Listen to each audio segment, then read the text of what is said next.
सत्ता का गलियारा हो या गांव की डगर, हर खबर पर आपकी रहेगी नजर।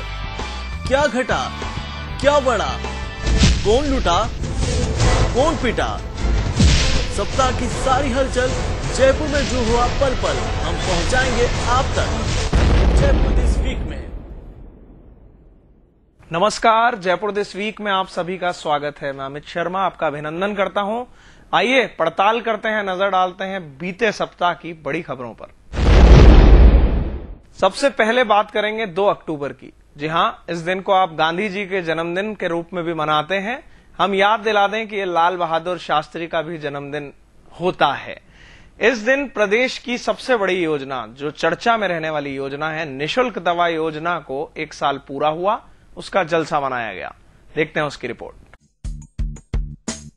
2 अक्टूबर, नमन का दिन, मन को शांत करने का दिन। सबसे पहले तो इस दिन हुई एक गलती।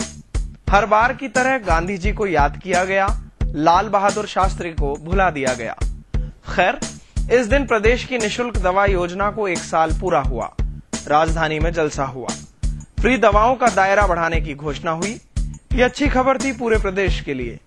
जलसे में मुख्यमंत्री अशोक गहलोत ने अपनी सरकार और इस योजना की भूरी भूरी प्रशंसा की। वहीं मेडिकल काउंसिल के अध्यक्ष भी थे। सीएम साहब भड़क पड़े काउंसिल और डॉक्टरों पर, खरी खोटी सुनाई। बहरहाल आईएएस अधिकारी डॉक्टर समित शर्मा को बधाई, उनका सपना अब मूर्त रूप लेता दिख रहा है। जयपुर दिस वीक के लिए बीके शर्मा की रिपोर्ट। जयपुर फुट, एक ऐसा नाम जिसने पूरी दुनिया में लोगों को चलना सिखा दिया है, उन विकलांगों के जीवन का सहारा बन गया है जो चल नहीं सकते थे। गांधी जयंती के दिन ही जयपुर फुट में काफी वहां संस्था में हलचल रही। क्यों, देखते हैं इस रिपोर्ट में।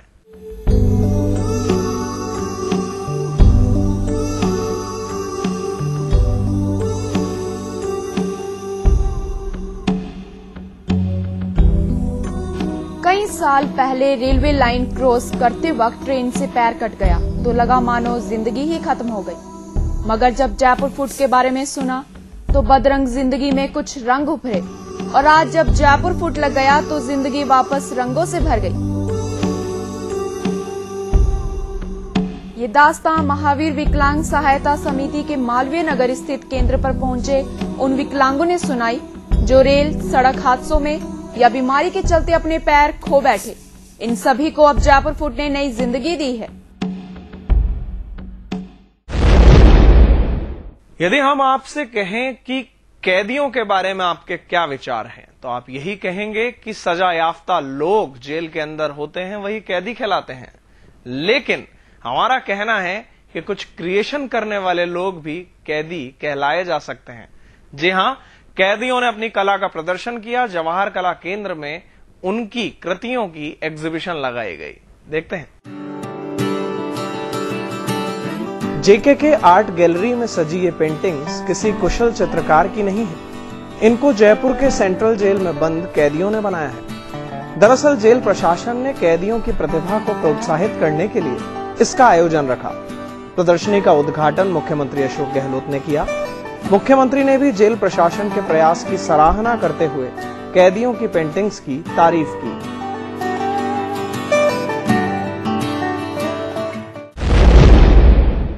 हर साल हज के सफर के लिए ढेरों लोग सपना सजाते हैं और कुछ भाग्यशाली लोगों का ही खुर्रे में नंबर आता है।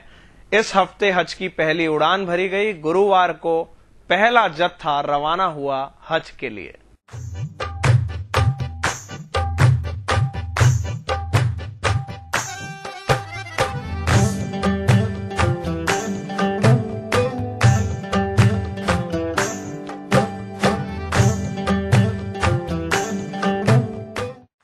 हर साल की तरह इस साल भी हज का मुकद्दस सफर शुरू हुआ। सांगनेर एयरपोर्ट पर खड़े एयर इंडिया के बड़े विमान ने हज यात्रा की पहली उड़ान सुबह करीब 10 बजे सऊदी अरब स्थित जद्दाह एयरपोर्ट के लिए भरी। पहले जत्थे में सबसे अधिक उम्र की जयपुर की ही एक महिला खतीजा हज पर गई हैं। वहीं सबसे कम उम्र 3 साल का एक बच्चा हसनैन अहमद भी गया है। हसनैन नाहरी का नाका का रहने वाला है। सरकार के प्रतिनिधि के रूप में चिकित्सा मंत्री दुर्रू मियां, सांसद महेश जोशी, शिक्षा राज्य मंत्री नसीम अख्तर सहित कई जनप्रतिनिधि एयरपोर्ट पहुंचे। यात्रियों को एहराम बांधकर हज यात्रा की मुबारकबाद दी गई। और अब नजर डालते हैं एक ऐसी खबर पर जो देखकर आप चौंक जाएंगे कि तबादले, ये हमेशा से विवादित शब्द रहा है तबादला, लेकिन पुलिस महकमे में तबादलों को लेकर अलग ही खेल चलता है। वो खेल क्या है, देखते हैं प्रियशरण शर्मा की इस रिपोर्ट में। कैसे बदलते हैं पुलिस अधिकारी, किसके कहने पर होते हैं तबादले, पर्दे के पीछे का खेल, खाकी पर भारी राजनीति। ये दस्तावेज सूचना के अधिकार के तहत मिले हैं। इन दस्तावेजों ने पिछले 2 साल के दौरान पुलिस विभाग में हुए तबादलों का खुलासा कर दिया है। आज हम आपको दिखाते हैं कि विधायक, प्रभावशाली लोग कैसे अपने हित के लिए पुलिस अधिकारियों के तबादले कराते हैं। आरटीआई के दस्तावेजों पर नजर डालें तो ये डिजायर पाली के तत्कालीन सभापति केवल चंद गुलेछा की है। इसमें सभापति महोदय ने कांग्रेसी कार्यकर्ता के हित के लिए पुलिस अधिकारी को लगाने की डिजायर की है। वहीं संगरिया से विधायक परम नवदीप सिंह ने तो पुलिस अधिकारियों की पूरी लिस्ट ही सौंप दी, जिसमें डीजीपी, इंस्पेक्टर, एसआई, एएसआई सभी शामिल हैं। आपको बता दें कि इनके पति पुलिस विभाग में एडीजी रैंक के अधिकारी हैं। ऐसे में शायद कौन कहां लगेगा मैडम ही तय करती हैं।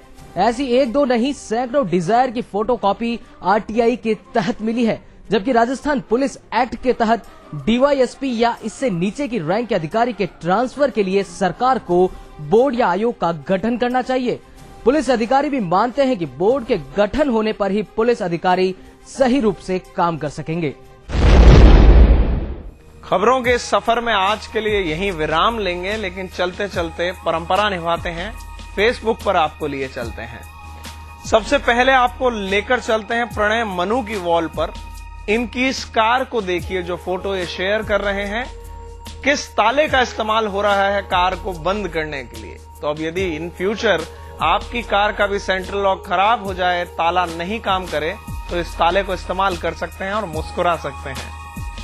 अब राज किरण की वॉल पर चलते हैं। इसे देखिए कि यहाँ हाथी नजर आ रहा है। इस हाथी की ड्रेस देखिए। हाथी को फिर भी कभी शाही लवाजमे की ड्रेस में आपने देखा होगा, लेकिन कम से कम मैंने इस ड्रेस में हाथी पहली बार देखा है। सोमेश्वर की वॉल पर चलते हैं। हड़प्पा और मोहनजोदड़ो का पाठ हमने भी पढ़ा है स्कूल टाइम में। एक बच्चे को जब कहा गया कि हड़प्पा और मोहनजोदड़ो संस्कृति पर प्रकाश डालिए, तो देखिए इस बच्चे की कॉपी की कैसे प्रकाश डाल रहा है। अब झारखंड की रंजीता की वॉल पर चलते हैं। वो लिखती हैं, बड़ा भावनात्मक ये शेयर कर रही हैं जुमला, आप सुनिएगा। किसी ने मुझसे कहा कि तुम्हारी आंखें बहुत प्यारी लग रही हैं। मैंने हंसकर कहा, बारिश के बाद मौसम सुहाना हो ही जाता है। रंजीता के भाव हमने जयपुर दिस वीक माध्यम से आप सभी तक पहुंचाए। जुड़े रहिए हमसे, हर हफ्ते देखिए जयपुर दिस वीक, और दैनिक भास्कर की वेबसाइट www.bhaskar.com पर भी आप हमें देख सकते हैं, लॉग इन कर सकते हैं। नमस्कार, शब्बा खैर, अपना ख्याल रखिएगा।